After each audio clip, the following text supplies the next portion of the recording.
I'm the co-director. Good evening, everyone. I'm the co-director of the Entrepreneurship Center at the Los Angeles Urban League, and it's a pleasure to welcome you to this fifth class in the quarterly small business webinar series. As many of you may know, the series is being sponsored by Los Angeles Urban League in partnership with the Small Business Administration, who founded this program after the COVID pandemic and after the SBA realized the financial impact of COVID to small businesses. First, the SBA decided to actually extend a fair amount of capital to support businesses and help them get through the crisis. But the SBA realized that one of the things to help small businesses become stronger and withstand changes in the business cycle is to strengthen their management skills and expertise. And so the SBA is working with organizations like the Urban League to provide these seminars, which provide a range of technical support and advice to small businesses to help businesses thrive and become even more successful. If you are not currently a client of the Urban League, we implore you to go ahead and join up. That opportunity is free, and what it allows you to do is access a broader range of resources that the Urban League can bring to bear, whether those resources are mentors and advisors that can help you manage your business better and plan more proactively, or whether it's access to capital and financing that our experts on the call tonight will tell us about, or even access to contracts and opportunities to grow your business. So feel free to join the Urban League if you have an opportunity. My colleague who's also on the Zoom, Tai Umo, will put a link in the chat that you can use to actually become a member of the Urban League family. In addition to that, just a couple of other housekeeping items. Once you join the Urban League, you'll be assigned a business counselor who will kind of take ownership of your account for the Urban League, and that person will be your portal to all the resources, opportunities, and advice that the Urban League can offer. So hopefully you can all join us for that, and look forward to, again, having you all become part of the Urban League family. There are two other opportunities I wanted to just highlight before we turn the call over to our wonderful host. The first is, and you'll hear this more from Ms. Roberts, but there are resources around credit counseling that can help business owners manage and improve their personal credit scores. And while people on the phone may have great scores already, as one of the things you'll hear tonight is that the stronger your score, the easier it is and the more efficient it'll be for you to get capital for your business. And so even if you have a 650 or 700, if you can get it to 720 or 750, I think you will get benefits from that, both in your personal life and in your business life. So that's one of the opportunities that we wanted to make sure that all of you were aware of. And again, Ms. Roberts from Chase will share a lot more information about that opportunity. The other thing is a business opportunity being sponsored by the Urban League in partnership with Westfield Malls. And Westfield is hosting a seminar called The Secrets of Retail Success. And I realized that may not be of interest to everyone on the phone, but we wanted to make sure you all had access to this opportunity. So on Thursday, May 25th at 10 a.m. And going until 2, URW will host a one-day symposium in partnership with the Urban League that will include time for networking and discussions with experts on topics including negotiating a great lease for your retail store, understanding how to attract and retain high-performance talent and employees, discussing issues around best practices for running a store, particularly with respect to your in-store and across marketing social media, and then winning strategies for making the very most of your space. The event will be held at Chase's offices, at the Chase Event Zone, which are also, fortunately, where the Urban League is located at 4401 Crenshaw Boulevard in LA. So if anyone's interested in that, again, email my colleague Tai Umo. He'll put his email information in the chat, and love to get you all signed up for that opportunity because I think it's going to be a very exciting endeavor. And thank you to our host, Chase, for helping make that event happen. So with that, I'm going to just take a few moments and introduce our two speakers for the evening. We are very fortunate that this is our first webinar that's being done in partnership for this series with Chase. And we're fortunate to have two extraordinarily talented and experienced professionals leading tonight's course. The first of the two is Tatiana Roberts, who is a vice president and community manager in the community and business development group within Chase for Los Angeles. Ms. Roberts is a dedicated advocate for financial health education and believes that empowering individuals and communities with the knowledge and tools to make informed financial decisions is essential to building an equitable and more prosperous future. She's led initiatives to promote financial education and empowerment, including volunteering her time with local schools, community organizations to provide financial literacy workshops and mentorship programs. Tatiana is known for her expertise in money management, credit, and budgeting strategies, having guided a number of clients to build stronger financial foundations for their businesses and helping them achieve their goals and values. So thank you very much, Tatiana, for being on tonight's call.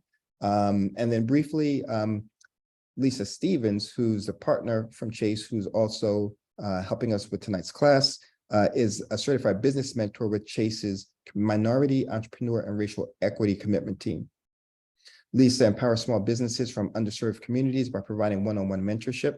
And through these relationships, she advises small businesses on delivering insights on business development, operation management, cash flow, which is critical, and access to capital. Lisa brings over 20 years of business growth and wealth creation expertise to our discussion this evening, and she specializes in business development, cash management, and credit solutions. And Lisa is from Brooklyn, so she understands small businesses all around the country.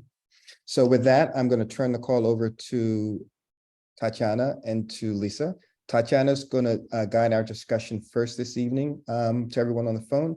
And just by way of managing the information and the flow of discussion, I think Ms. Roberts would like all of you who are on the call to feel free to send questions in so they can be responded to in real time. I think for the second half of tonight's presentation, Ms. Stevens will probably take most of the questions towards the end of the session. And then at the end of the entire speech, we'll save some time for Q&A for questions that any of you may have forgotten. So with that, again, thanks very much, everyone, for joining tonight's discussion. And I'll pass the mic over to Ms. Roberts. Thank you so much. And thank you so much to Los Angeles Urban League for giving us the opportunity to be here tonight. Myself and Lisa are very excited to be here. Today, we're going to talk about two different topics, right? Number one is going to be personal credit and how that really impacts your business opportunities and business credit as well. And let's see here. Okay, perfect. So as we go through, please feel free to ask any questions. I want to make sure that everybody understands the content, that I answer any questions or concerns you may have when it comes to personal credit. Before we get started, I do want to share that you may have great credit, like Ken mentioned, or you may not, but whatever your financial situation is, wherever your credit is at right now, just know that we can always make it better. I've worked with a lot of business owners who have been able to increase their credit score in a very short amount of time. As long as you're willing to put in the work, I am going to give you some great things that you can leverage and use to make sure that your credit is where it needs to be so that you can have all the opportunities that you can have for your business.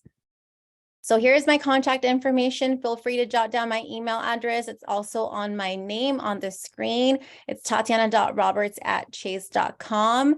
Feel free to email me with any questions, comments, feedback, whatever it is that you need. We are here to serve you. So please, let's just get connected. So why is credit important? I don't know. You tell me in the chat, why do you think credit is important? And maybe I should switch this over so that you don't see the answer here. But in the chat, just let me know, why is credit important? And then Ken or Ty, if you can read out the chat, that would be great if we're getting any chats. Yeah, I can do that. Thank you so much. Why is credit important?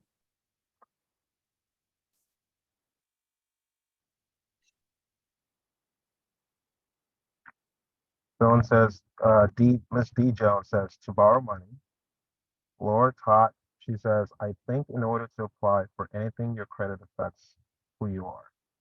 Yeah, thank you for that, Ty. And thank you so much for that. Because yes, I always say there's no greater feeling than knowing that if you were to walk into a bank or a lender or dealership, that you know you're going to get approved because you understand credit and you know exactly where your credit is at. And so that's exactly what I want to do for you is I want to make sure that you are confident, that you feel good about your credit so that when you do walk in to any financial institution, you know that you're going to qualify for that loan that you're looking to get. I also have here access to great rates and credit limits. Yes. So not only will you then have an opportunity to get approved for certain loans, but you're also going to get the best rates, right? Because we all like to save some money. I know I do. So in order to get the best interest rates, you should have the best credit possible.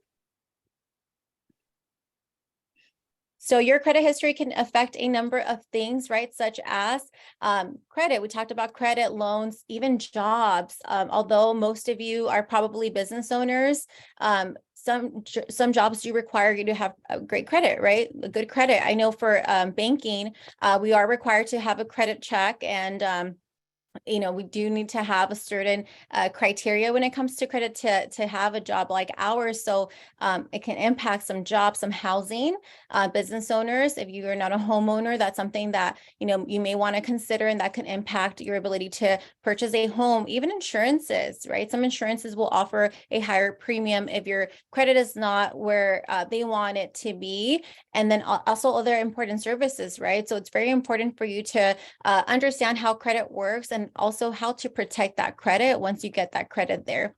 So what is listed in a credit report? There's going to be so many different things. And just to be clear, there's a difference between a credit report and a credit score. So a credit report is something that you pull. It's a report that you pull. It gives you all your identifying information, your debts, your bills, any public record information, and also any applications that you've applied for when it comes to credit.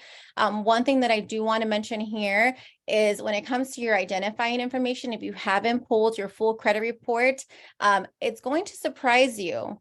Number one, if you're like me and have had your credit active for over 18 years, you're going to have a ton of different name combinations, a ton of different addresses. So it's very important to be proactive and make sure that you only have one name and one address, unless you live in multiple addresses, but it should only contain one name and one address. And if it doesn't, I encourage you to make sure to fix that, to dispute that.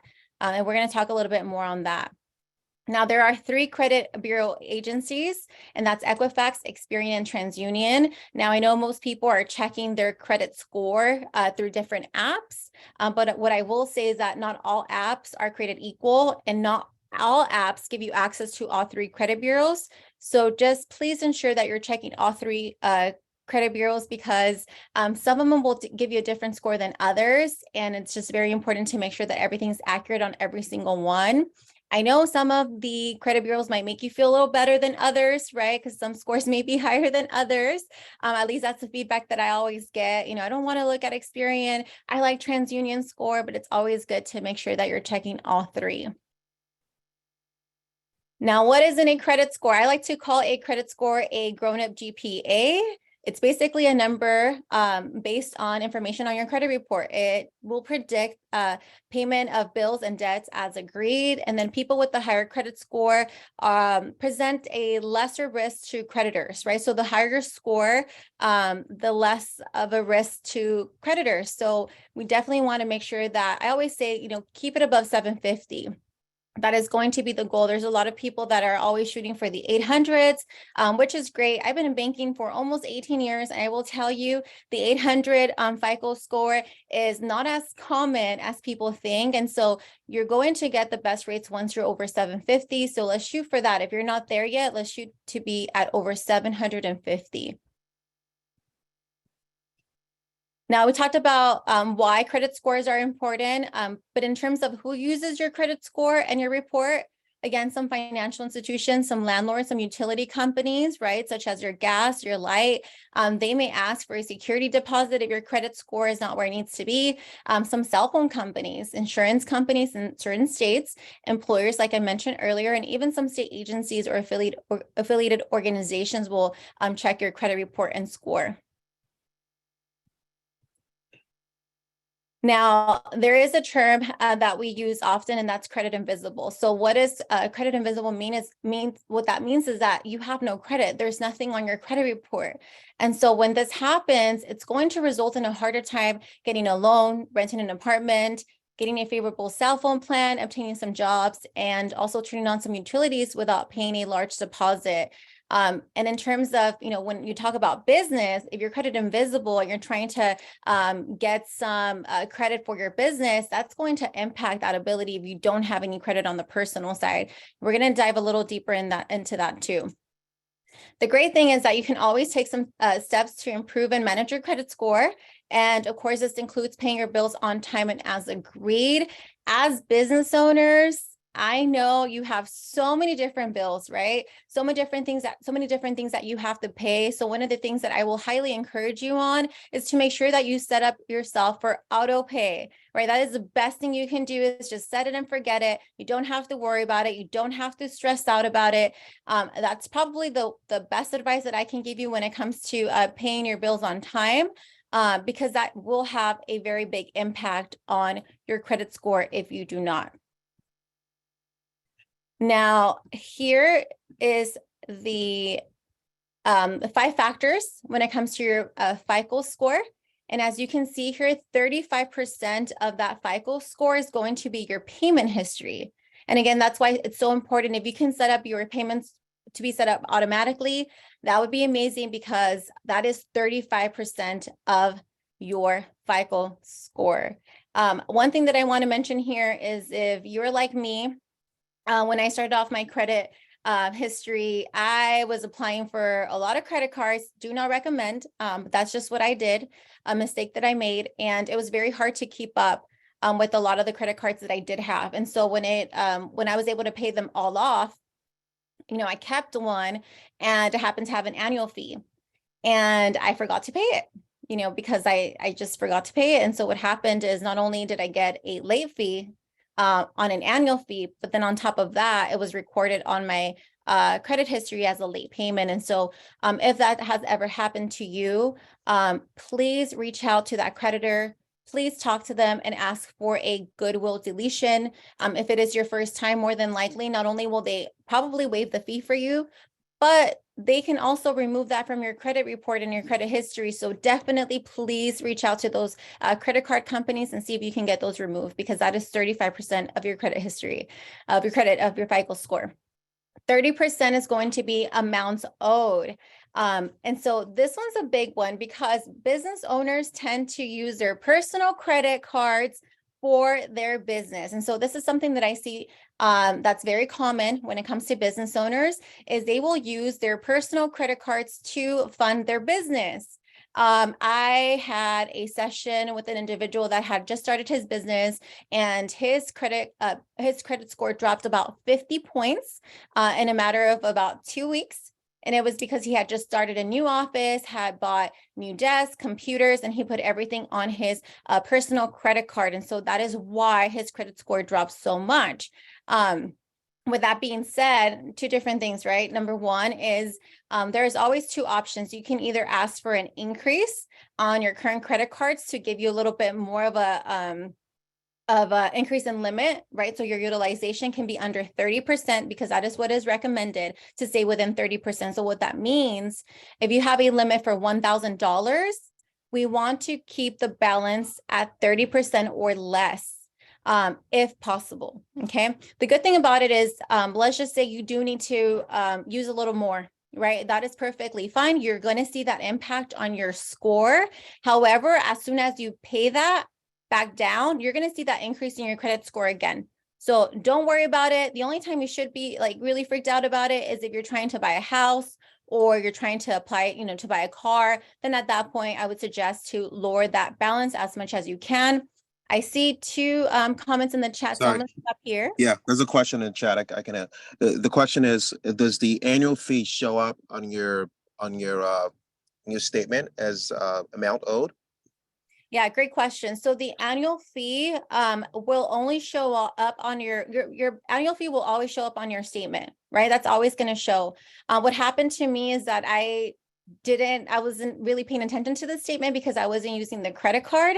And so I just dismissed any paperwork that came from that particular credit card because I never really used it. And I had forgotten that the annual fee was applied, every February of the year. So that's what happened to me. So yes, the annual fee will show up on your statement. And then I just recommend you pay attention to your statements, unlike, I did. But that's okay because it got deleted. Thank you, Sonia, for that question. Now, 15% of your FICO score is going to be the length of credit history. This is something that I often talk about. There's two things. Number one is start your credit as soon as you can. Your personal credit, you want to start as soon as you can. And then number two is make sure that you keep old accounts open. Why? Because that will impact the length of your credit history. I happen to have a credit card that I very much dislike, but I've had for 18 years, and that is the longest, that is the oldest credit card I have. So I need to keep it. I don't like it. I need to use it. And that's another thing I want to bring up. There's a lot of credit cards that will automatically get closed off if you don't use them. So that's something definitely to pay attention to. If you do have, those credit cards, just make sure that you at least use them once every 6 months, because typically financial institutions will actually close out the credit card after a year of it being inactive. There's a question here to ask about bankruptcy. So what if you file for bankruptcy? What happens? Okay.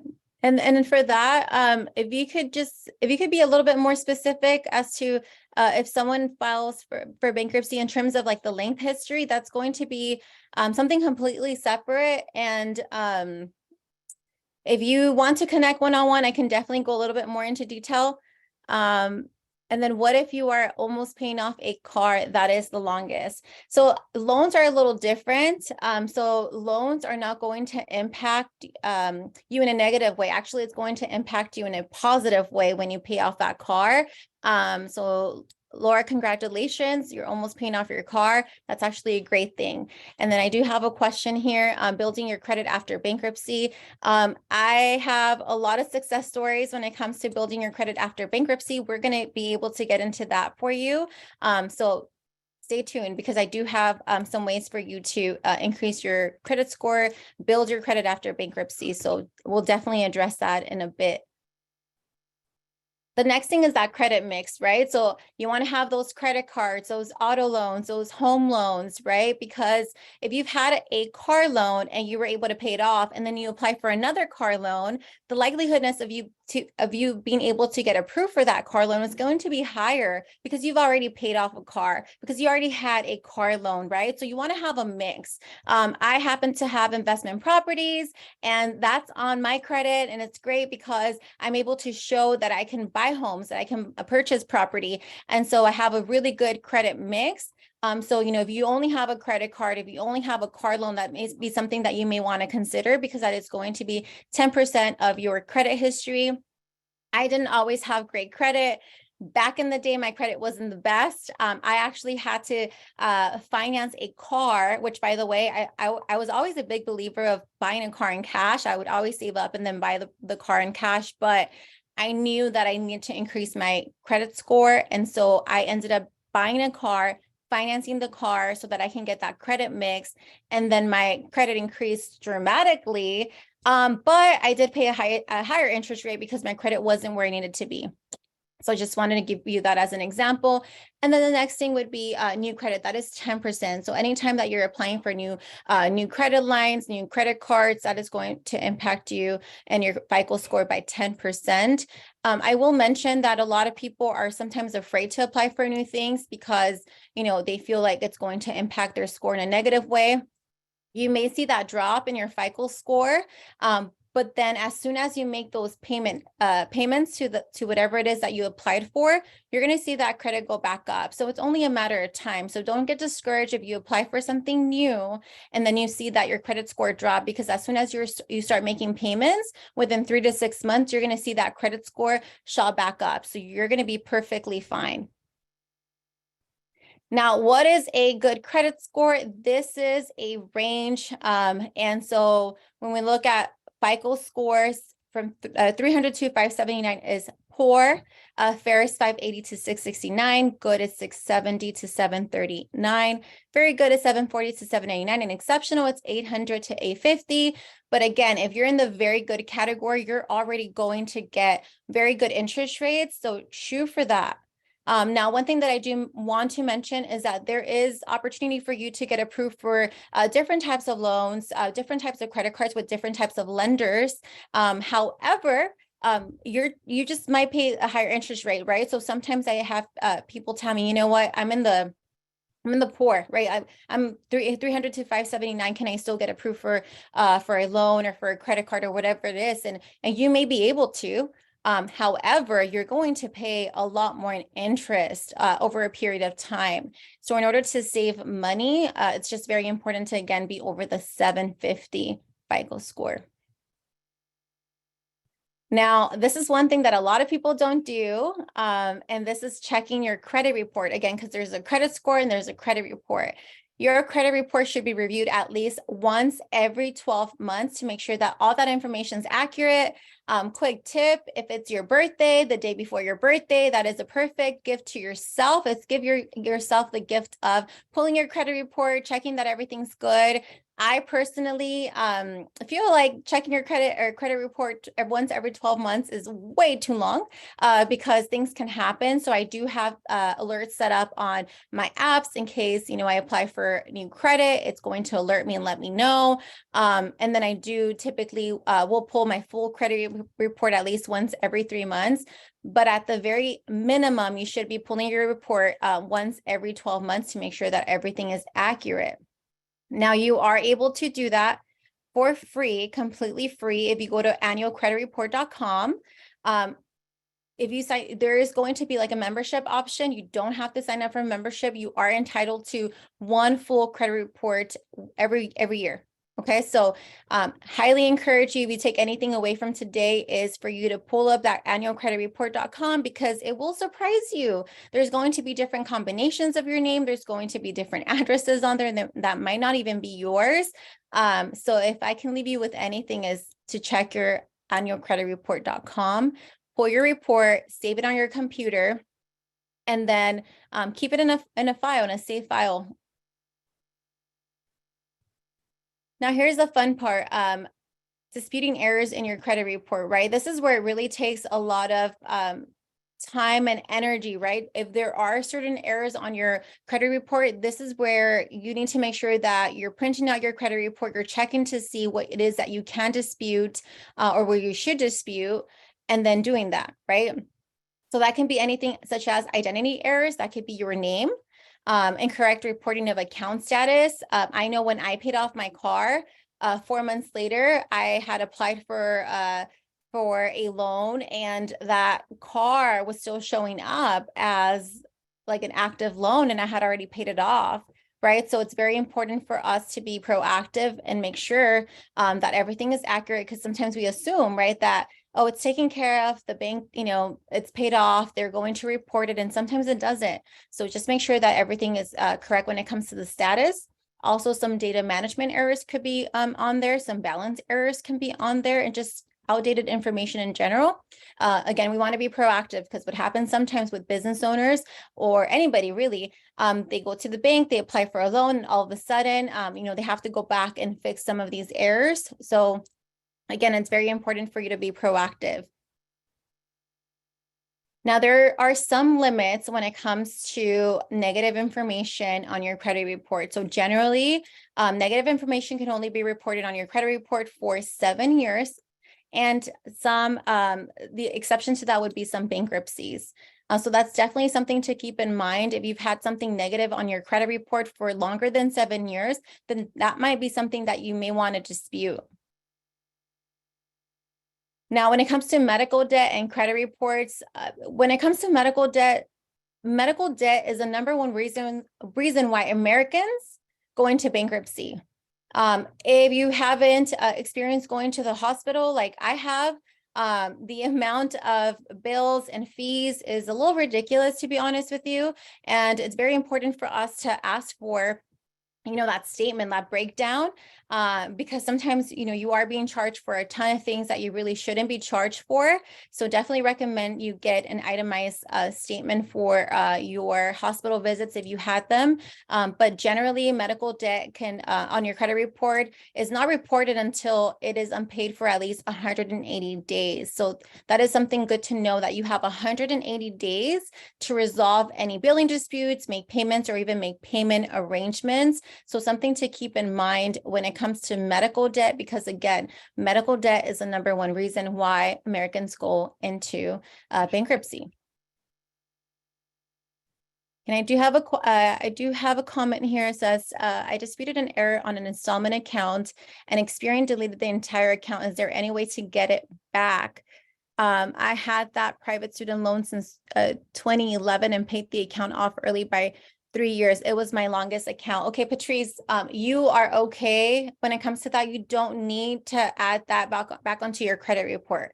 That is a loan. It's actually a positive thing that it was removed. So don't, the age of the credit, based on the pie chart that I showed you earlier, that's not going to impact the history of your credit, so that it's not going to impact your credit. So even if you try to add it on, it's not going to impact you in any way. So I think you're okay. And if you want to chat offline, can definitely look deeper into your particular situation. But I think you're going to be okay.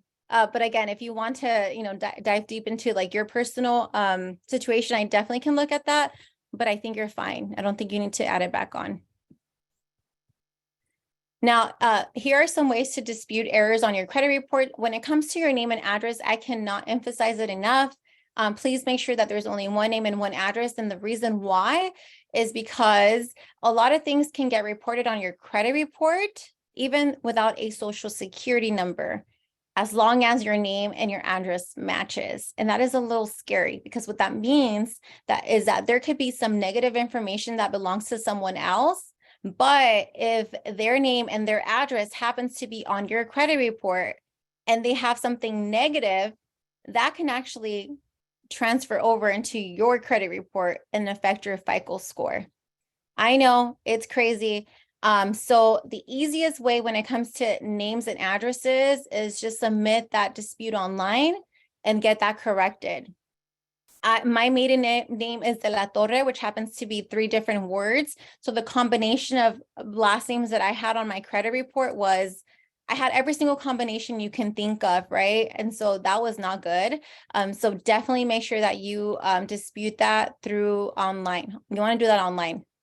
Now, for other things, for example, certain disputes that aren't yours, you want to do it by mail. And the reason why you want to do it by mail, by certified mail, by the way, is because those creditors have 30 days to be able to remove that from your credit report. So when you do it by mail, you're pretty much buying yourself a little bit more time and giving them less time to work on that. So then they're more likely to delete that from your credit report. So again, if it's your name and address, do it online. If it's something a little bit more serious, something that you need to show proof for, definitely do it by certified mail. And again, why we're talking about, personal credit is because it has a huge impact on your business credit opportunities. And so when you have good personal credit, that is going to transfer over to your business credit as well. That's going to help you in so many different ways. So what to include in dispute letters is your complete name and address, of course, a clear description of each item you are disputing and the reason for each dispute, and then a request to either correct it or remove it completely. Now, I do want to mention that you do have to do this for all 3 credit bureaus, right? So it's not just for Experian, it's not just for Equifax. All 3 of them will have different addresses. You can find them online. So you do have to do one dispute letter for each credit bureau.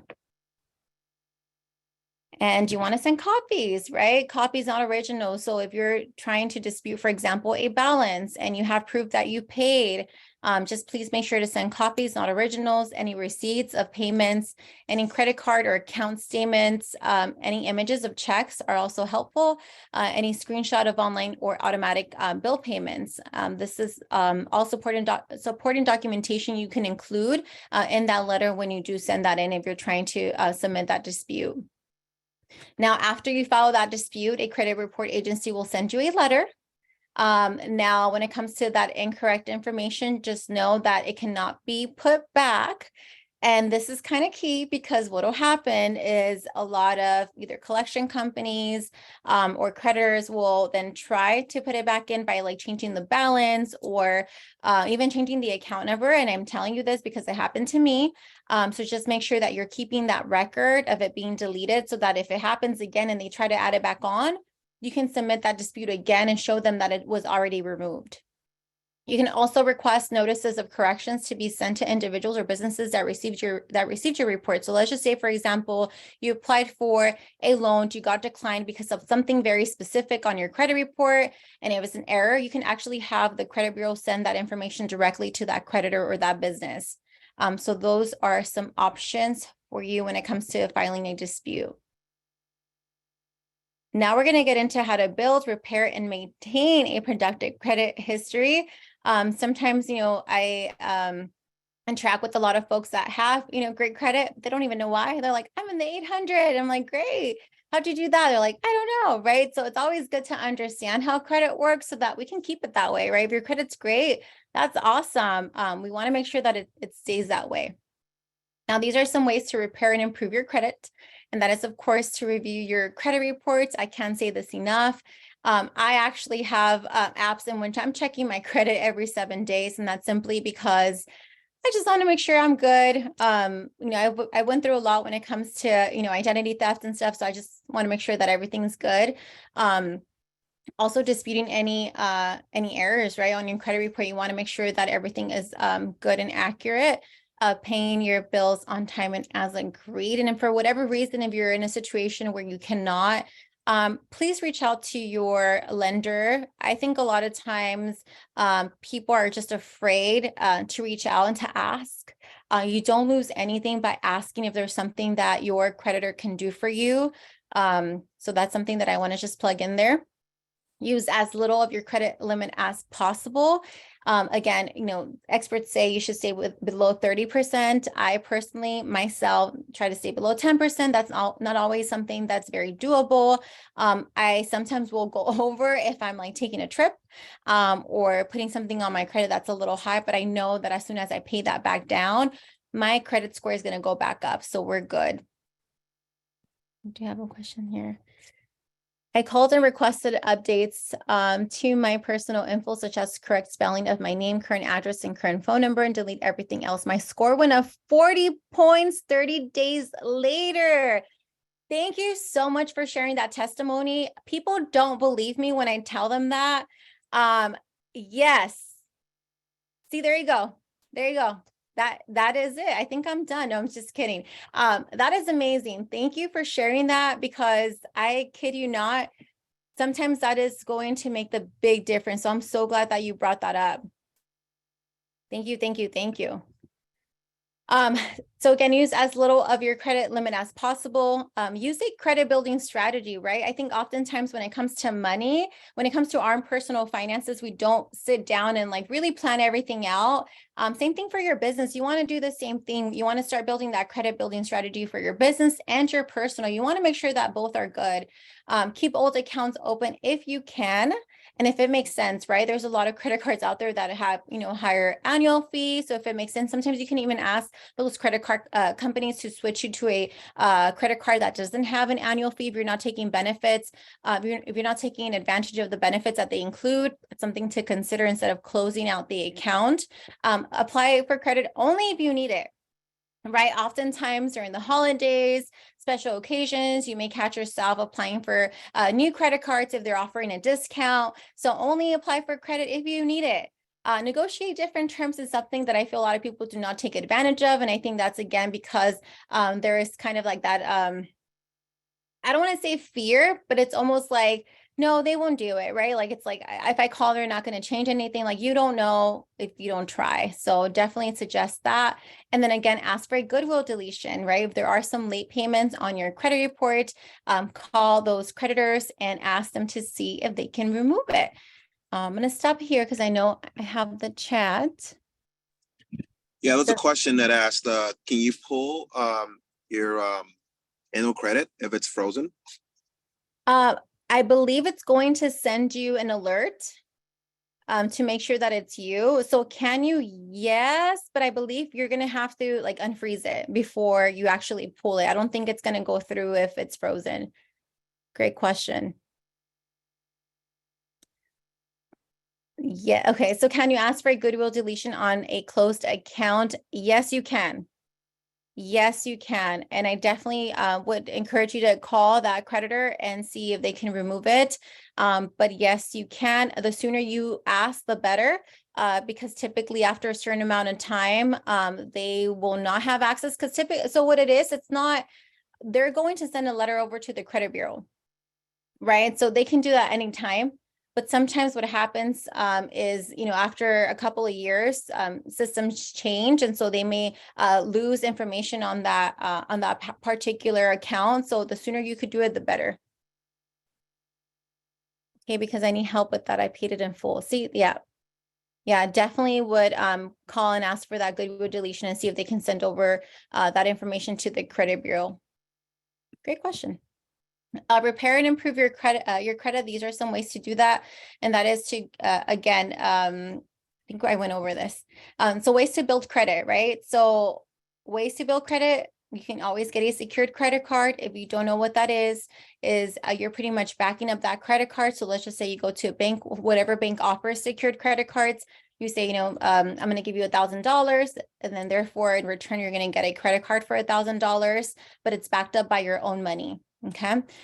You can get a credit building loan. You can become an authorized user on an account. I do want to mention that if you do this, you have to ensure that creditor or bank actually reports to the credit bureaus, because sometimes you can be used as an authorized user and it doesn't always get reported to the credit bureaus. You can always get a cosigner.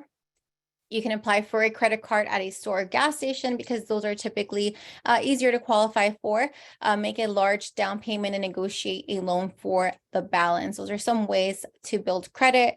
I know when I bought my car, that helped me tremendously. But again, it was just a lot of interest. I think, and I'm being I'm sharing a lot of personal information here, but I think I was paying like a 13% on my car loan. So it's quite a lot.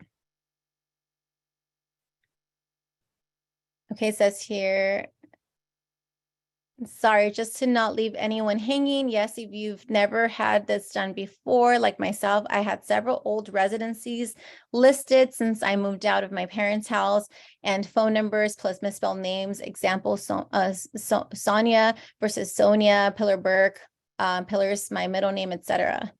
Well, thanks. Is it true that subprime cards look negative on your account? That is a very good question that I'm aware of. No, but Lita, I think we can always take that offline. And one thing that I do want to mention, these are all amazing questions, by the way, but every situation is very different. So, like Kenneth mentioned earlier, we are hosting a credit counseling session, a one-on-one experience for 45 minutes where you're going to be able to access a credit counselor to pull the credit report with you, go over some line items, and give you an actionable plan to work on to be able to increase that credit score. So if that is something that you're interested in, at the end of this, I'll pull up that QR code, let us know, let LA Urban League know. We're all here to help you so that we can get you into that credit counseling session. Okay. Now, these are some ways to maintain your credit. And again, this is paying your bills on time, right? Sometimes it sounds easier than it is, especially for our business owners here, because you do have a ton of different things you have to pay. Again, auto pay is going to be your best friend. Continue to pay down your debt balances.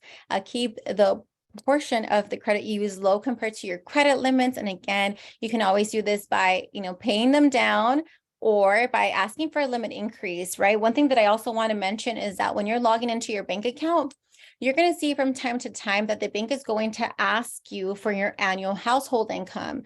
And the reason why they do that is because typically they will actually increase your credit limit without you even applying to get a credit increase or credit limit increase. And so it's very important to make sure that you're entering that information so that your credit cards can increase in limit, because the higher your limit when you're using them, right, the lower the utilization is going to be. Okay, don't apply for too much credit. I know sometimes it's easier said than done, especially when you're starting out your business and you're self-funding.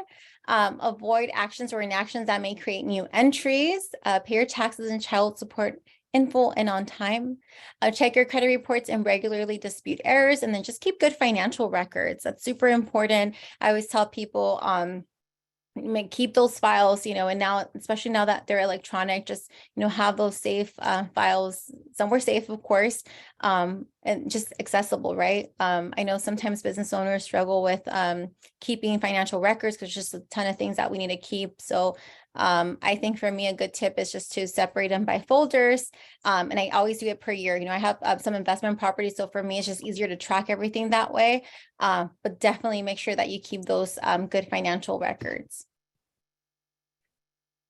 If you ever feel like you need help, you're overwhelmed with your credit, please, reach out to your financial institutions. There are a lot of nonprofit counseling services available, or even like housing counseling agencies approved by the Department of Housing and Urban Development, financial education nonprofit organizations, certified planners, and any others that you can reach out to. I always ask people, like, who's your money mentor, right? So you may want to get yourself one of those to keep you accountable.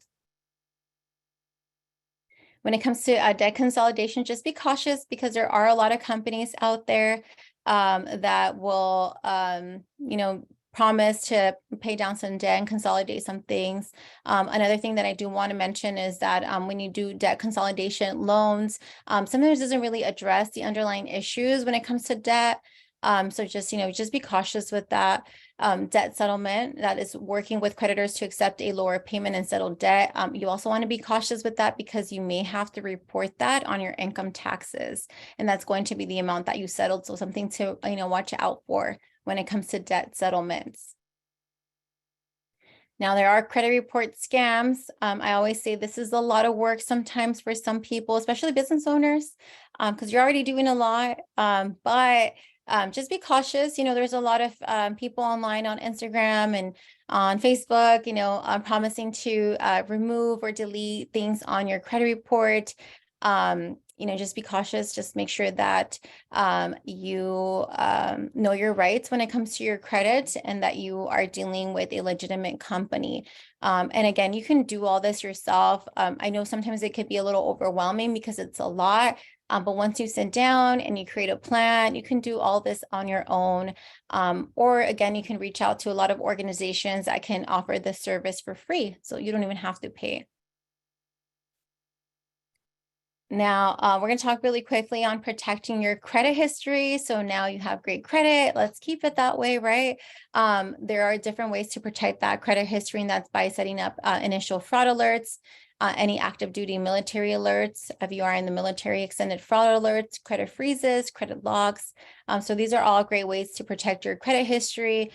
For me, I like to set up alerts, and I definitely will check my credit. A lot of banks nowadays will give you access to your credit score on the same app you use to check your bank account. So that is a really great way to keep track of where you're at. And so if you see a dramatic change in that, you can always go in there and check why. Whether that be like a positive or a negative, just go in there and just check on a regular basis. That was a lot of information. I'm so happy to be here. This is going to give you, if you take action on the tools that we gave you today when it comes to your personal credit, it's going to impact, again, your ability to get business credit in so many ways. I think a lot of business owners often think that, business and personal is sometimes separate, but for larger institutions, your personal credit is a guarantor to that business line. So something to definitely keep in mind. If you do want to get connected with me, again, my email is tatiana.roberts@chase.com. If you want to get connected with an advisor, you're more than welcome to scan this QR code or reach out to Los Angeles Urban League to get connected to us. Any which way works better for you. We're here to help. I'm going to stop here and see there's a chat here. Great presentation. Good job. Thank you so much, Patrice. And we're not done. We are not done. I, again, want to thank you. We talked a lot about personal credit, something that I'm very passionate about. My mom is a business owner. I've been able to see her grow her business from $20 to $3 million. So I know that if she was able to do that, I know you all are. And now you are in great hands with my partner, Lisa Stevens, who helps so many of our business owners in our community grow and scale their business, right? So she's up next. So if there aren't any further questions, give you a moment here just in case there's any other questions, comments. Hi, everyone. This is Kenneth Allen. Before we transition over to Ms. Stevens, if you do have questions for Ms. Roberts and you don't get a chance to ask them now, or they come up while we're further in the presentation, feel free to put your questions in the Q&A, and we'll come back to those questions at the end of the session. Thank you. Thank you so much. Well, thank you, everyone. And thank you so much, Laura. I'll be here. Thank you. I'll hand it over to you, Lisa. Yes, thank you so much, Tatiana. What a great presentation. I always feel like when you show up, you will learn something. And I myself, I'm here 18 years with Chase, and I was afforded the opportunity to work as a loan officer. So I know a lot about credit and how it impacts your personal and your business, a business banker, and now as a counselor and consultant. So I can tell you what you learned today is viable. I mean, this is something that will really sustain your business and keep your business and your personal value at, as high as you like it to be. I do want to share with you my history at Chase.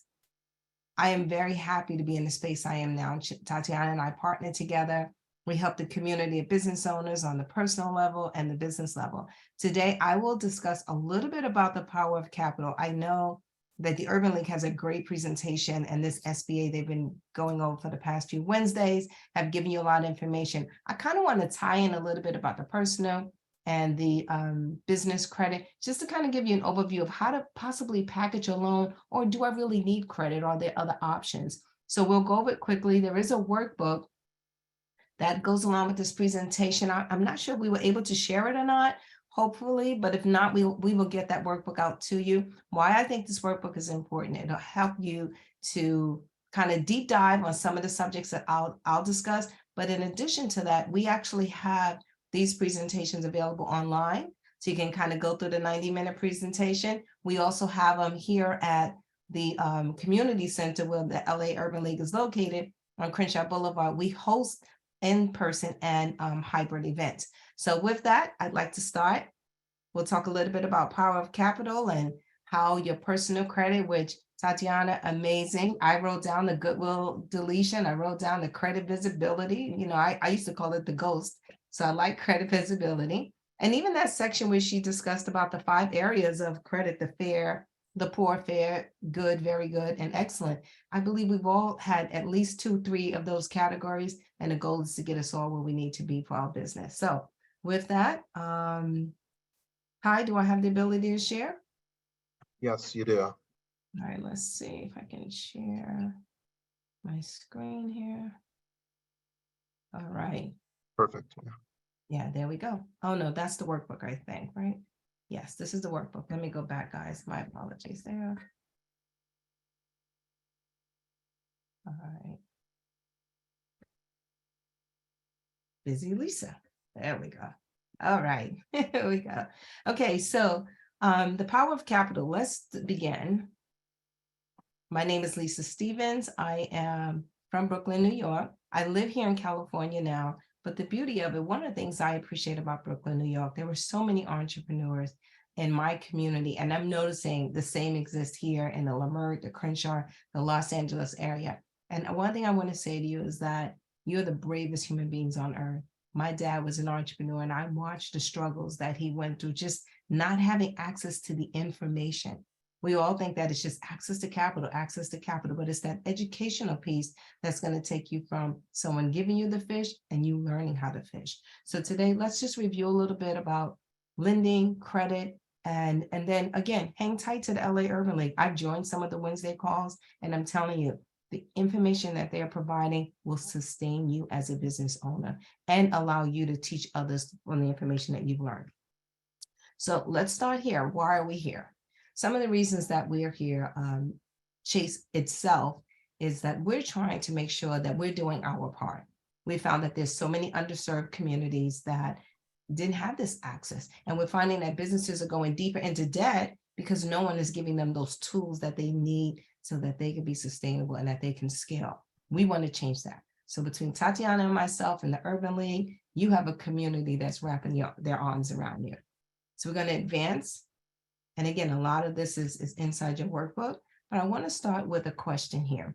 And this is one of the things that when I found this out moving into this consultant sector that I'm in, I provide one-to-one mentorship to businesses to help them through some of these pillars. This was one of the most shocking slides for me when I read that 39% of our minority-owned companies feel their primary bank contacts treats their business owners with respect. That's a very, very low number. And that's something that we must change. Not happy about that. So the work we're doing today will help us to change that. I want to move a little bit forward. The banking industry has underserved minority entrepreneurs, and it's time to change that. Chase has a $30 billion commitment. I'm not sure if any of you are able to read that, but I encourage you to Google our racial equity commitment. It talks about we understand, and we are here to serve. We're here to listen and help you to know that you too can go and fish. And it's not about just constantly getting a fish, but learning to fish. Hey, I want to take it another level and say, not only learning to fish, but now you want to own the pond. And that's where we want to position you to. So we have a survey, and it's just a mental survey. I didn't want to put a poll up because today to me, it's important that we just kind of dig deep into what are some of those questions that you may have. So just mentally, think about this. How confident do you feel about your knowledge as a business for business credit options? And some of us are not at all. Some are in the middle. I'm ready to dig a little deeper, and some are very, very confident. Wherever you are on the scale, I hope today I leave you with at least one or two new best practice to get you where you want to be. There's a lot to cover. We're not going to go into all 7 parts deep dive. We will just kind of give you a high level overview about how you start to think about your cash flow. How do you build your empire? What are SBA loans? What type of credit options? Are you a good investment? I think is a very good piece to understand why you should bet, a company should bet on you. And you Apologies, Ms. Stevens, apologies. Your page is not flipping, so you're not doing the page flip. Really, it's flipping for me. What am I doing wrong here? Your screen is paused. Why is it paused? How do we fix that? Stop sharing. Yeah. Stop your screen, yeah, and then go back to your share screen, and then just share the page again. Okay, thank you much. Now, do you see it? Give it a second.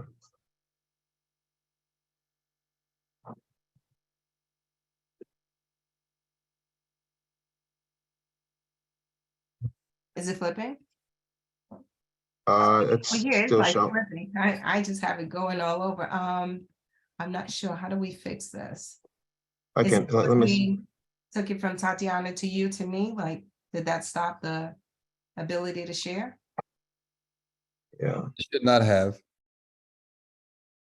Well, I stopped sharing again.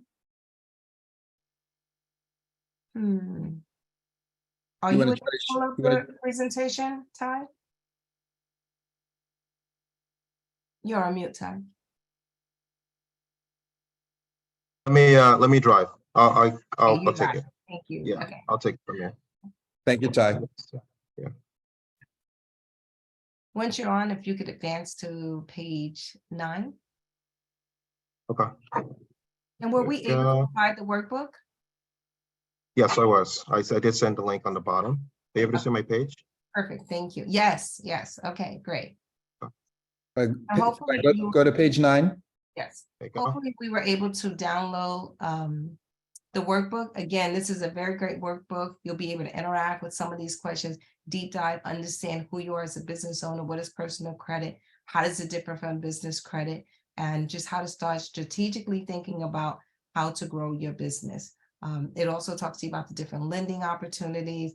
I love grants. They're one of my number one things. So that's some of the information we'll go through. So if we can advance. Okay, and we'll start thinking strategically about our cash flow. We'll continue.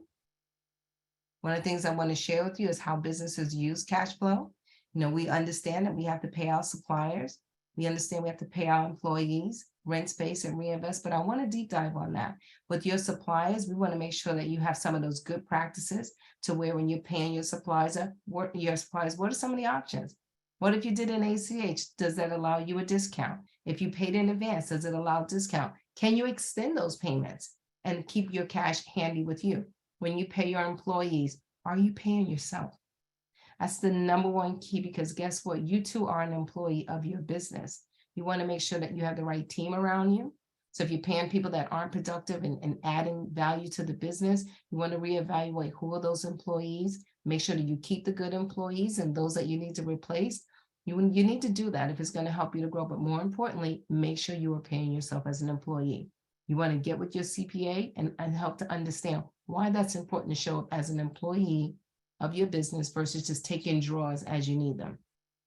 If you rent space, we want to make sure you're negotiating your leases properly. They talked earlier about an event.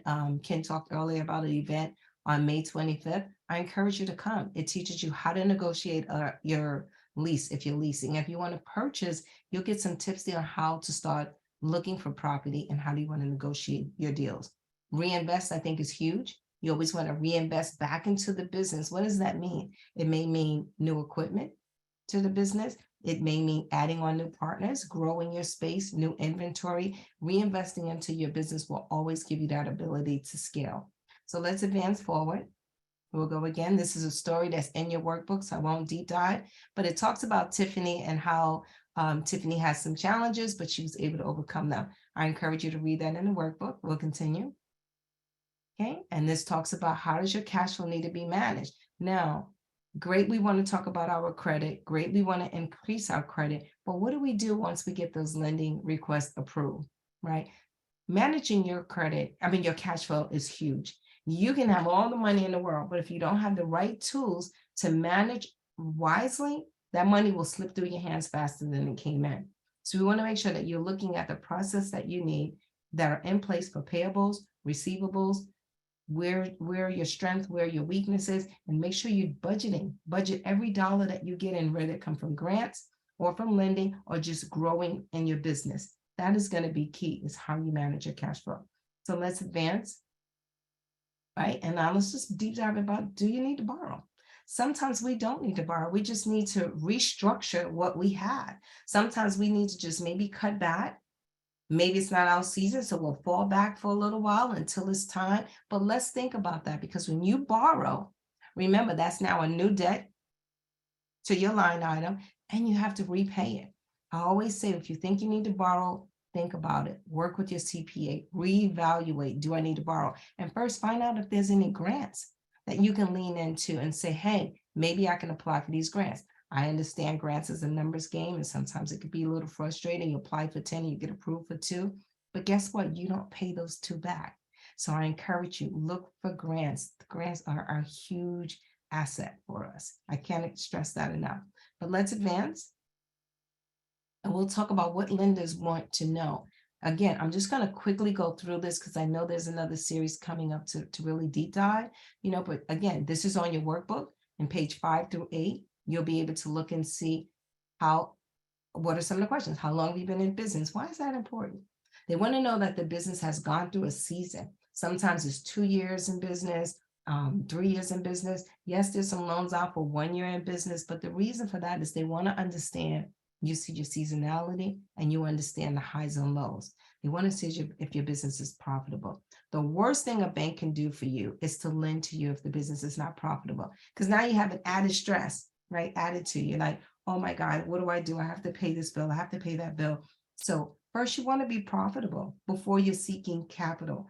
Capital is not the key driver to your business. It's understanding your business and understanding how to use what you have. Again, we talked about the seasonality. This is not the right season. Make sure you're budgeting for that season so you can make it through. Are you looking to expand? Banks, financial institutions, they love when you start looking to expand, because what does that tell the bank? You're profitable, you're doing all the right things, and you're just going to continue to grow the business. And how about equipment?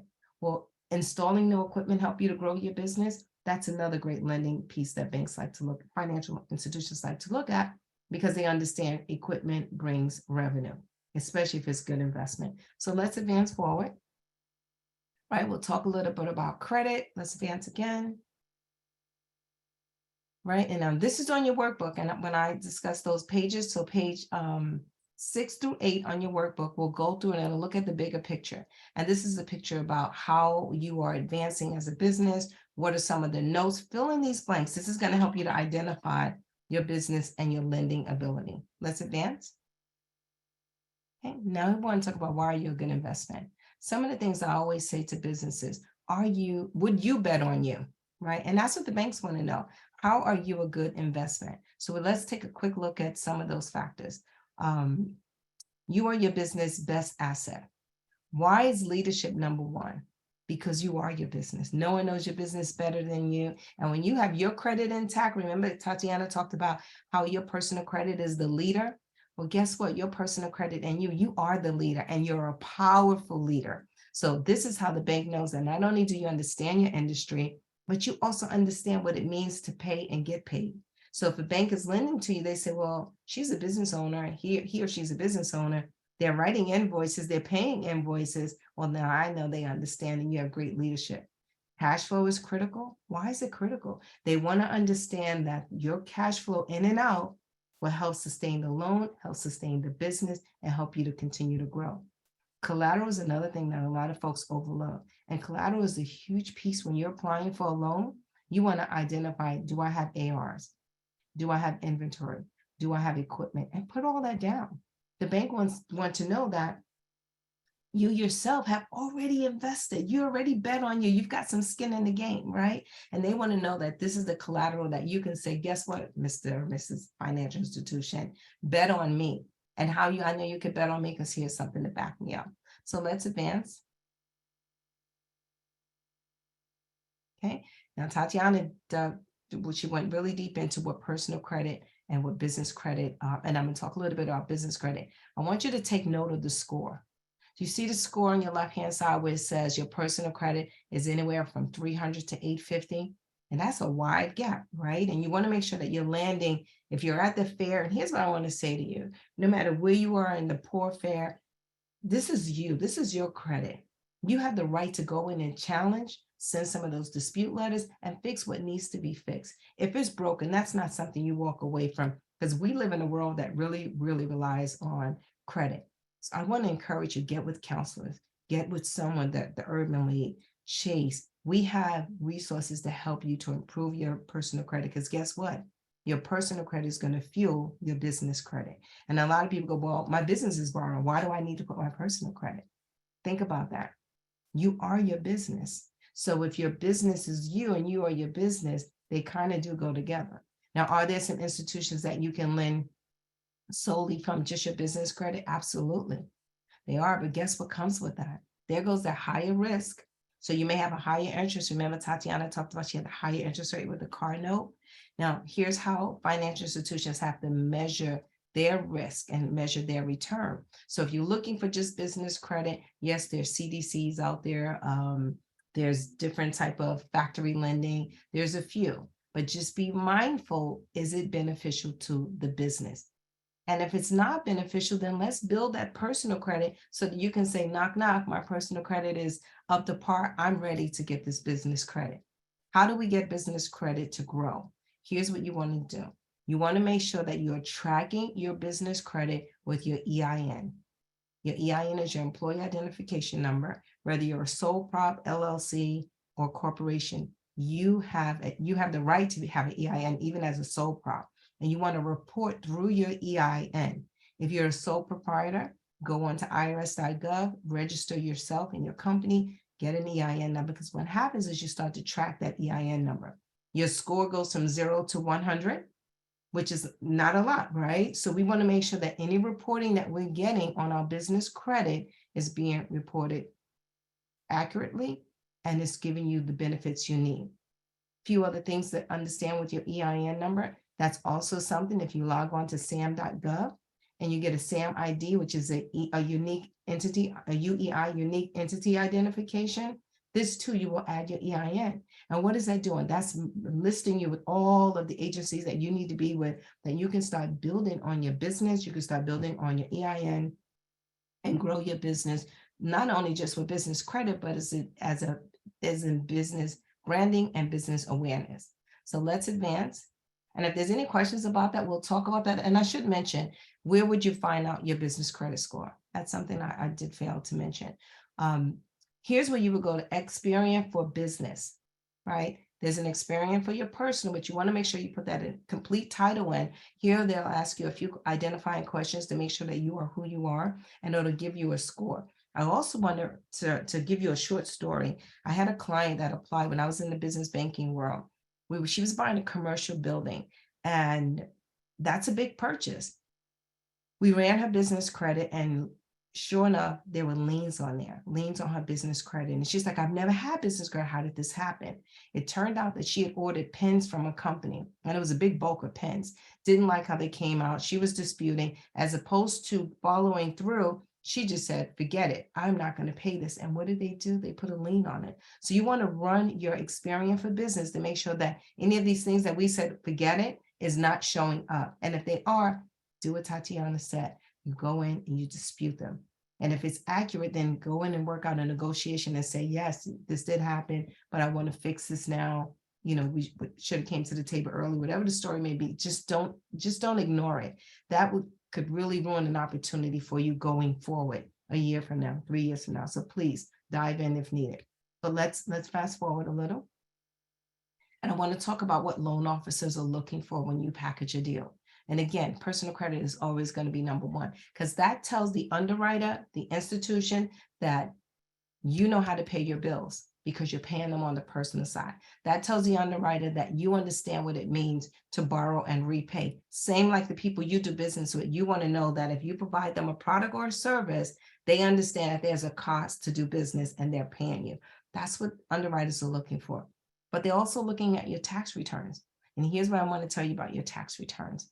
Your tax returns should be a true reflection of your business. Your tax return should not reflect, get me the most money back, right? That's not a business.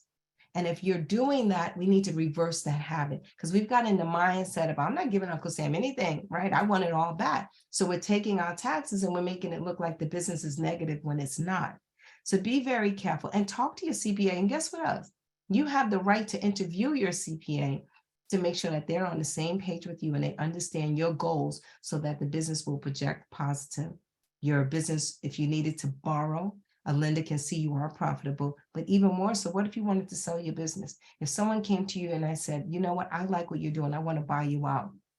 Guess what they go by? Your tax returns. They go by your financial reports that tells them what the value of the business. So if you're downplaying your business to a negative so that you can get more of a return, you're actually doing harm to the business. So tax return should be a true reflection of you. Next, well, as we fast forward, let me show you what else is needed. Your balance sheet. Now, your balance sheet is something that you can produce that anytime throughout the year. And there's two parts of you. You have your balance sheet and your profit and loss, which is on the sheet. That will give you a lender a quick view of who you are at a moment in time. This is something that if you're not using a software system, accounting system, you want to get one. You want to use QuickBooks or Excel, whatever you decide to use, that at any moment you can produce these financial statements so that a banking institution or someone that wanted to buy into the business, or even an investor. What if there was an investor out there that said, I love what you're doing, I want to be an angel investor? Always be ready, right? That's that stay ready so you don't have to get ready. But let's go forward. And let's talk a little bit about your credit options. So now we understand we have our personal credit, we have our business credit, why they're kind of 2 in 1, right? And I know we always say, oh, don't commingle. When we say don't commingle, we're talking about your bank account. We're not talking about the credit, because the credit on your personal needs, your business needs the support of your business, your personal credit. So we talked about personal credit. We talked about what lenders are looking for. We talked about knowing when it's time to borrow. And we talked about how to package your deal. I want to share with you a little bit ways of how you might be able to access capital going forward. So let's advance the slide.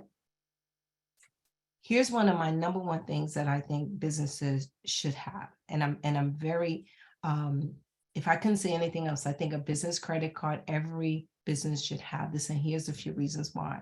I love that business credit cards are almost easier to get if you're a new business, right? But again, yes, it relies on your personal credit. But I want to share this with you. Your business credit card should be solely held on the business credit. Now, there's a lot of institutions that will run your personal credit, but they're reporting only to the business credit. And that's something you need to ask.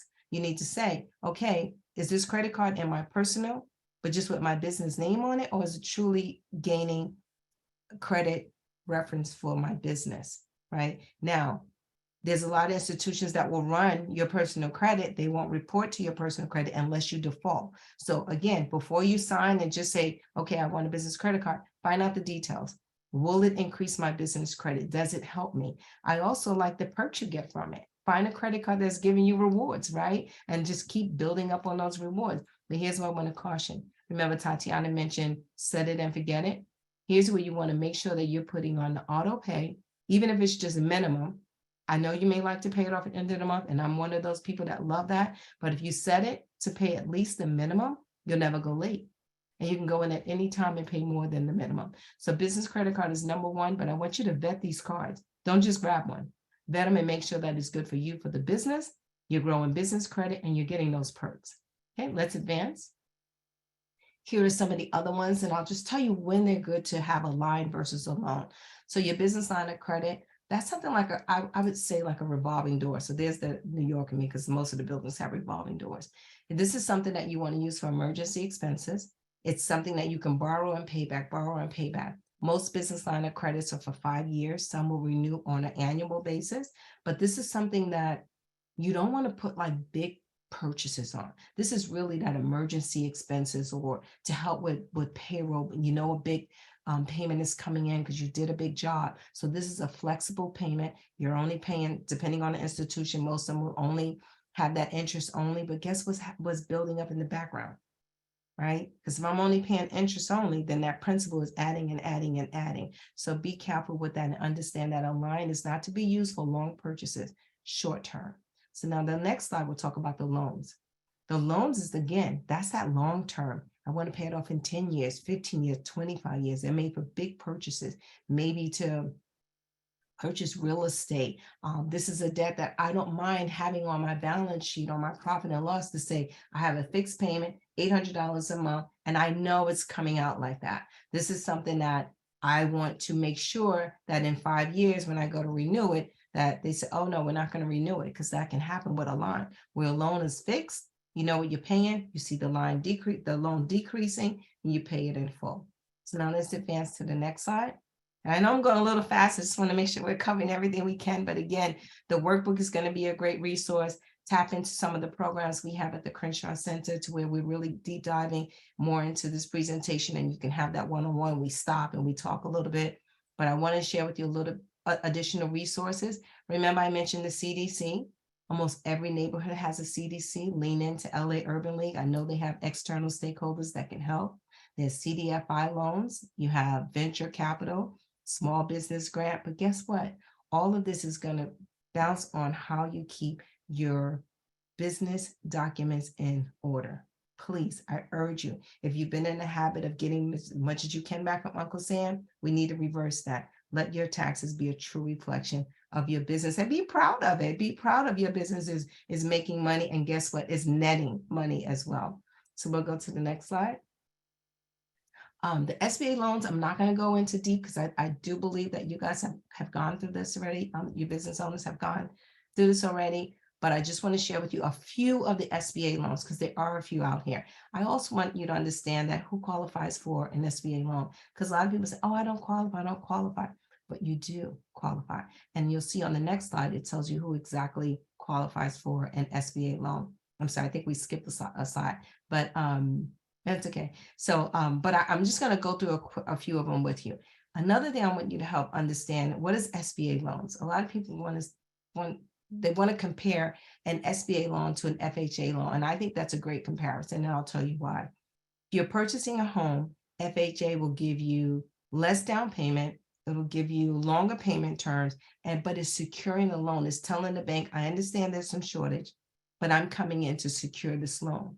Same on the SBA side. It's a government secured loan to where it's telling the financial institution, hey, this is a good loan and I'm going to back you. I'm going to be the insurance on this loan. So don't shy away from SBA loans. Yes, it takes more documentation. Yes, it's a longer process. Yes, there's fees involved with the SBA, but you can actually finance those fees. And I believe that you'll get benefits also when you write them off with your when you do your tax return. But the key here is if SBA is good for you, dive in. The programs are easy and they give you a longer term and more flexibility. Let's advance. Okay, so we talked about the longer low down payment, longer term advance. You can see on the next slide, we'll talk about the type. Oh, here, this is the slide I was looking for, who's eligible. And it says for-profit businesses with less than 15 million in tangible net worth. That keyword was net, not gross, right? So if your tangible net worth is 15 million or under, you qualify. And then you've generated less than 5 million average net income over the past 2 years. So this is a good place to be, right? We know that this is, for the majority of the businesses that I work with, are netting less than 15 million on their tax returns. So next slide. And Ty, thank you so much. I'm sorry I couldn't do this myself. So quickly, SBA Express. This is the tip. This type of loan, and your workbook actually goes through all of the SBA different types. And I think that's on page, I forget, 15 through 17, but it's in the workbook. Okay, so SBA loan, the Express, typically quick turnaround program. It allows you to borrow up to $350,000, and it's a term or a line. So that's a beauty, right? SBA Express, a lot of financial institutions, they love them. You get them in, you get them out. The next one. So that's number one. This is a story that's in your workbook. We won't talk about the story, but I love it. Read the story because it kind of gives you it allows you to start thinking about, oh, I can do an SBA Express because I have a similar circumstance. So make sure you're reading Gibson Engineering. Each of these SBAs have a story behind them. So let's go to the next slide.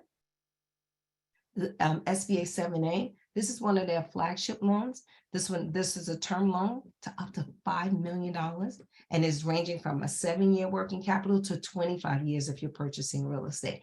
And this is one of my favorite, and I'll tell you why. I would love to see you transition from a tenant to a landlord. And this is one of those programs that can help you do that. And again, as you're growing the business, or maybe you're there and you're ready, keep your eye open and see when this opportunity comes for you.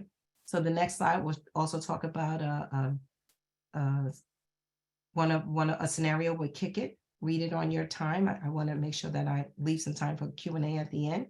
SBA 504 is a very, very popular one for real estate. It's a long-term fixed rate financing to help business owners. What do they become? Owners. They become the landlord, but it also helps with tenant improvement and some of those other heavy purchases that you may have to purchase. So next slide. Remember, everyone has a story, so you'll read about MDA design in your workbook, and they are truly good stories, because I'll share with you. I have a lot of people come back and they go, I'm so glad I read Kick It, because guess what? I'm in that same scenario. So make sure you take that time and just read through the workbook. We took a lot of time putting these workbooks together because we feel it's really great information to help you not only understand who you are as a business, how do you show up as a business, and how do you make sure that you're packaging your loan and that you're getting the highest rate of approval. The next slide. We are coming to an end. We want to talk about begin to build your own empire. And guess what? Showing up today, you are already on the road to building your empire. And all of this information, I say add them as bricks. As you're building, just add them as bricks and add that concrete to the bricks so the bricks don't fall down. I always think about the three little pigs, you know, and how they built their home. Well, find out which three little pig you want to be in building your business, and that you want to build your business for sustainability. I hope there was something that I was able to share with you today to really get you to understand what lending looks like and how it all goes together, from your personal credit to your business credit, the type of loans, when to apply, when not to apply. What is my CPA doing for me? Do they understand who I am? Do they understand that I'm a legacy and I'm going to grow this business? I'm going to sell this. I'm going to have a franchise, right? So all of that information, and start thinking like that. I truly believe that inside each and every one of us, we have greatness, and it's up to us to bring them out. I always think about quotes every morning. I wake up, and I know I blurred my background just so I wouldn't be distracted, but my room is filled with positive sayings, affirmations. So I wake up to them. One of the greatest ones I tell many business owners, it's from Confucius, and it says, "Our greatest glory is not in never falling, but in rising every time we fall." And I always take pride in falling, because I fall fast and I get up faster, right? And be okay with that. Be comfortable to know that this is a learning process. Educate yourself, find those tools, those resources, understand that it's not always the fast money, right? Because that fast money is almost in relationship to someone giving you a fish. I want you to learn how to fish. You can pull your own fish. You can go up to a financial institution and you can say, "Hey, I know who I am, and I want you to bet on me like I bet on myself." So I love this presentation. Take the workbook, really have that opportunity to grow in the workbook. The poll we had earlier, wanted to know how you felt about it. I hope we've advanced you to even one level. One level to me is an improvement. If there's anything in addition, my information, my email is here as well. I provide one-to-one mentorship with businesses to help you to scale. It doesn't cost you anything. You don't have to be a Chase client. We're looking to move mountains in the community alongside LA Urban League. We love that, what they're doing for you. And again, join. If you're not a member, join, because this resource is available. They're pulling resources from everyone, because every business is different, and there are going to be businesses that will give you presentations that will give you the tools you need, and there's going to be some that may not. But stay tuned. This is all low-hanging fruit. I want you to be able to grab hold to this, and again, strike while the iron is hot. This is opportunity time, and I thank you for your time today. Thanks, Lisa. There were two questions I wanted to one of you be answered, but I want to resurface that. It was, if your business operates as an LLC, how is credit established? And is it established from your personal credit? I love that. So whether you're a sole proprietor, well, maybe that's a little bit different, but LLC corporations, they will always hold their own credit. But you, as the owner of the business, your personal credit is almost like, it's almost like the spinach to Popeye, right? I don't know why that just came up, but your LLC will build its own credit. Yes, it needs its own credit, but you're going to be the driving force for your credit for your LLC. And again, start with even a little credit, the business credit card. If you find that you need promotional items, order from a company and find out from them, "Hi, do you do reporting?" And most of them do, and they'll report. And if they don't, then say, "Hey, I'd like you to report this." And that's how you start building your credit for LLC. So I hope that answer helped. Awesome. And then the second question was, how many years in business do you need to qualify for an SBA loan? That's a great question. So with the SBA, most loans will like to see you to be in business at least 2 years. But I pause there because I want to share something with you. Now, there are some startup loans, but when you have a startup loan, here's where you really have to have a tight package when you present, because they want you to do a use of funds. And you're going to break down every single penny. If you want to hire employees, what is the cost of that employee? How much will you be paying them? How long would it take for that employee to be up and running? If it's equipment, all of these things you'll have to put down in the use of fund. But they'll also want you to have injection. And usually it could be 15% of the requested amount, 25%, but you will have to have cash injection into the loan amount. But here's another thing I'm going to share with you. A lot of SBA, and there's some lenders out there that will look at what's called trailing in the industry, meaning if you were working at a company for 15 years and now you decided to branch off and you're doing the same exact work, but it's your company, they look at the knowledge, because what's key here, why that 2-year comes into play is that seasonality. Do you understand your season? Do you understand your business? So 2 years is that number. However, there are circumstances that can actually move that 2 years to lower to help you out. Perfect. I hope that helped. Yeah, those are, unless Ken, you wanted to add anything else, but I think those are the two questions that were asked. There's a question in the Q&A, which I don't believe was answered yet, Oh, and it can be I have a addressed by car. either Tatiana or Lisa.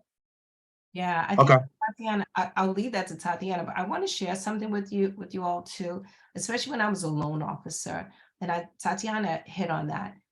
The things that you're paying off that are loans, that's huge. That's great. Keep paying them off. It's when you have like a line, and what are lines? Lines are credit cards. Again, it's like that business line of credit, right? You use it, you pay it back. You use it, you pay it back. Same with a credit card. Those are your lines. But I'll let Tatiana elaborate a little bit more on that. Yeah, thank you, Lisa. So the question was, when you pay off a car, will your credit go up? Now, this will depend. And so again, your credit situation is very different, it's very unique, it's very individual, right? And the reason why it depends is because remember that payment history has a really big impact on your credit score. If you pay off a car and that's the only thing that you have to be able to make a monthly payment on, then that's going to impact your score in a not so positive way, because now you don't have that payment history that you're paying on a monthly basis. And so you may see that drop. But as Lisa mentioned, yes, it's always a great way to save on interest. And then eventually you will see that increase, but I think you might see that hit, and then it's going to go back up, in a couple of months. I always say, like, for me, perfect example, right? I, again, bought a car only because I needed to have different type of credit activity on my credit report. And so I got myself into that car so that I can do a monthly payment on that car so that I can establish, a better credit score. And so for me, it wouldn't have made sense. I had the money to pay it in cash, but I actually waited a year just to showcase that I was able to pay that car on a monthly basis for that year. So again, credit is very individualized. So if there's something very particular on your credit report that you want to go over, feel free to reach out to Los Angeles Urban League or myself so we can have that conversation and really dive deep into your personal situation to see if it would impact you in a negative way. But I hope that answers your question. And if I can add one small thing to that, there's no two credits are the same. Tatiana and I could have the same exact score, but they're looking at the history. So she can do something and it'll impact her, and I could do something and it may not, and vice versa. So again, although we have these answers to these questions, you have to really go into your credit, look at your credit report, and sit with someone that I consider a subject matter expert to really help you with those key things to do to change. I want to tell you guys about a quick story. I had a client that came to me. She's got a really great business, 3 million, but she needed to get $500,000 for inventory. We pulled her credit, and guess what? We had 3 different scores. We had a 720, we had a 780, and we had a 625. How did that happen? Remember, Tatiana said you have to pull all 3, right? That 625 was reporting something that wasn't even her. It took us about 3 months to get it corrected, and now that one jumped up to in the 7s too. But she thought she had great credit because she was following a credit app that was only showing her 1 credit. So it's important that you look at all 3 credit, find out those tools that can reverse it. And it was literally sending a letter and disputing, saying that this is not me. I didn't do this. This is my name. I've never lived there. I've always lived here. Here's my proper information, and they remove it. They had 30 days to remove it. And if they don't, now you can go straight to Experian and say, hey, I disputed, they're not moving it, and Experian or Equifax or TransUnion will do the favors for you. So just, something to just keep in mind, your credit is powerful. This is the world we live in is credit driven.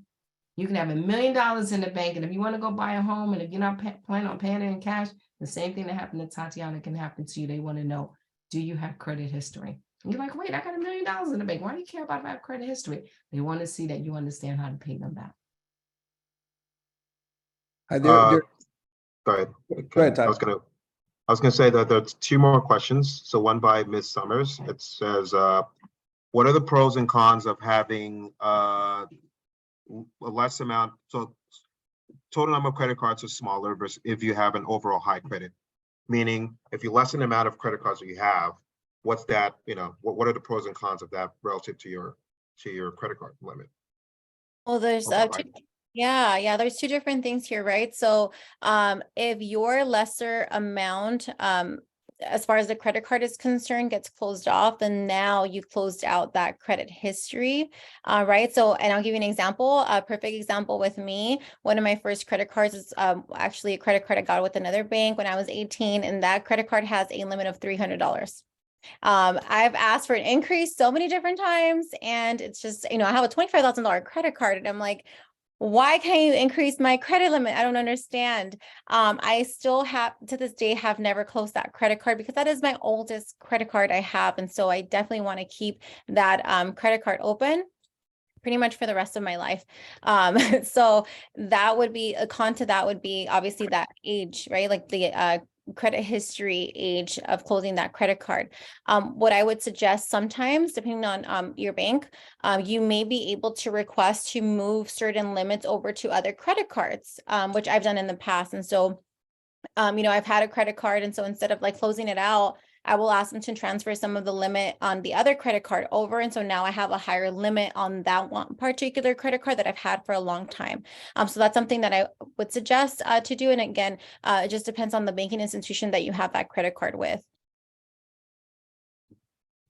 And then the second question is, I have not heard this yet, but I heard you can get a cell phone and service with your EIN numbers. Once approved, 35 days, you can call Experian, the other 3 services, and report a new line of business credit. Is this accurate information? This must be something that's running on TikTok. I think this is like the 4th time I've heard this. So the sad news is you cannot do self-reporting. The credit, you do have the option to call the cell phone and say, hey, I'd like you to report this on my credit report. But we as individuals, we can't self-report. We can only self-correct. We can only request corrections. So the answer is no, 35 days. I would encourage you to go back to the Verizon, T-Mobile, whomever it may be, and say, hey, this is my business credit. I just pulled my business credit and it's not showing. But again, also, it may take 60 days. Your business credit doesn't run as fast as your personal credit, where it updates on a daily, every 7 days, every first Tuesday. The business credit is usually about 30 to 60 days. Okay. And the other question is, do closed accounts continue to show credit history for 10 years? Yes, so yes, any credit account that you've had open will show. As a matter of fact, my student loan that I have, that I got like 17 years ago is still showing on my credit report. It's not going to be anything negative, but it will still show on that credit history. And you won't see any activity. Like if you look at the activity bar and understand how the activity bar, and there's a legend when you run your credit, it'll tell you what the activity, what those codes mean. You'll still see it, but like Tatiana said, it won't show any more reporting. Okay. I think that's it. I have a question. Oh, she Given said, the okay, sorry, I just read Sonia said she'd seen the question on Instagram. I was like, this is, and within this week, that question came up 4 times. So thank you, Sonia, but no self-reporting. Thank you, though. given the exogenous shocks in regional banks, would you recommend people not open credit cards with regional banks, and just go with bulge brackets like JPM, Wells Fargo? How are you thinking about that? Well, I have an opinion, but I'll let Tatiana, because I know that's her area of expertise. I do want to mention that this is my own personal opinion. But one of the things that I always suggest is this. So when you first apply for your first business credit card, especially this always happens with business credit cards. What will happen is that if you haven't established any credit, you're going to get a letter saying that you didn't qualify because you don't have any credit. And so that could be extremely frustrating. But what doesn't happen is that the individual will receive a letter and it'll tell you very specific and very specific wording that, if you don't agree, to call. And so the amount of times that people actually call is very, very, very, very low. So what I would say is, it's important to build a relationship with your bank. That's number one, because we want to see those deposits. We want to see those transactions. So if you already have that relationship with the bank, I would suggest you start there, right? And if you do get declined for whatever reason, I then suggest you call and have them do a manual review, because what happens is whenever you apply for any type of credit card, everything's automatic. It's a computer, right? That computer is not going to say, something happened, or like give an explanation or ask for an explanation. It's just going to give you a yes or a no, right? So when you call it in and request a manual review, an actual person is going to underwrite that credit card. And so I always tell business owners, if that does happen, or if you are applying for a new line of credit, always ask to have it underwritten manually versus just waiting for an answer to be manual. So again, I suggest you start your relationship when it comes to credit with your current bank, just because you already have that relationship established with them. And ask for a second review. If you are denied, ask for a second review. But here's again, and this is Lisa's view from being in the field. I have found that many business owners that don't have credit, they may have greater odds going to maybe a credit union or like a Capital One, or, some of the different cards. But here's what I've learned 18 years in the business. It's not because the bigger banks don't want to approve you. They're held to such restrictions on the do no harm that it makes them hard. Even when they want to say yes, it makes it hard to say yes. Whereas credit unions do not have the same regulations. They don't have the same reports that we have to fill out. A lot of these banks or institutions are privately owned. So they have their own governance, where the big banks, so please don't get mad at the bank, develop a relationship with, whether it be Chase, Wells, B of A, whomever you decide to bank with. Continue to build that relationship and help them to understand. Remember, you have the right to ask for a second review. And if it's something on there that's not right, make sure you go and get it fixed, right? And just continue to build yourself. Credit cards to me are the number one way. And you may not get the limit you want, you may not get the interest rate you want, but you have to start somewhere. I also want to add on to that just really quickly. Just be cautious when you are applying for business credit cards, because some of those balances will actually transfer over to your personal credit. And so I know for a fact, like at least with Chase, like we will not report to your personal credit, which is great, because and then it won't impact your debt to income. So that's something to keep in mind, and ask your your financial institution if it's going to report on the personal credit as well, because Chase is not, and some other institutions may. And that's important. And that's what I mentioned earlier on. That is your number one question. Is this being reported as business credit or personal credit? Is it holding, and Tatiana said the key word, is this holding as a debt on my personal side? Because the worst thing to do is have all this business debt on your personal side. You go to buy a home or a car, and now there's no leverage for you, because now your debt is so high. So that's key. And here's what I want to tell you, business owners: you have the right to interview banks, credit card companies, lenders. This is your right, your CPA, everyone under the sun, because guess what? This is your business. So it's time for us as business owners to step up and say, I need more information. I need you to answer these questions before I say yes, and take back that control where we used to just surrender and think that, oh, I just do what you tell me to do. Gone are the days. Like this education piece that you're getting today and throughout the whole series with the LA Urban League, utilize it. This is powerful stuff for you. This is your iron, and strike while the iron is hot, right? So this is your time. Thank you very much, Lisa and Tatiana. This was an extraordinarily powerful presentation. Really, really great insights that you were able to offer to all of our participants. And you even gave them a parting gift in the form of the workbook.